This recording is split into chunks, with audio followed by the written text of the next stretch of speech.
మనకు లైఫ్ చాలా నేర్పిస్తుంది కదా!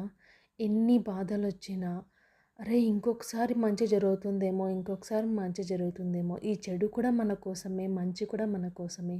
ఆ దేవుడే మనము తట్టుకోగలం కాబట్టి ఈ బాధను మనకిచ్చాడేమో అని ఆలోచించే స్టేజ్ నుంచి, ఈ ప్రాబ్లమ్‌ని నేను సాల్వ్ చేసుకోగలను అనే స్టేజ్ వరకు వచ్చేస్తాం కదా! సో, లైఫ్ ఎప్పుడూ ఒకేలా ఉండదు. అప్ అండ్ డౌన్స్ అనేవి నార్మల్. ఒక్కొక్క రోజు మనకి అన్నీ నచ్చినట్టు ప్రతి ఒక్కటి మన కళ్ళ ముందుకొస్తుంది. కొన్ని సిచ్యువేషన్స్ మనకి కావాలి అనుకున్నా కూడా మన దగ్గరికి రాదు. అలాంటప్పుడు మనకు లేదు అని చెప్పి బాధపడాల్సిన అవసరం లేదు. ఏదో ఒక్క రోజు మనకంటూ అది మనది అని రాసి పెట్టుంటే కంపల్సరీ తిరిగైతే వస్తుంది. దానికి 100% నేను గ్యారంటీ. కాబట్టి ఏం జరిగినా సరే బీ పాజిటివ్, బీ కైండ్.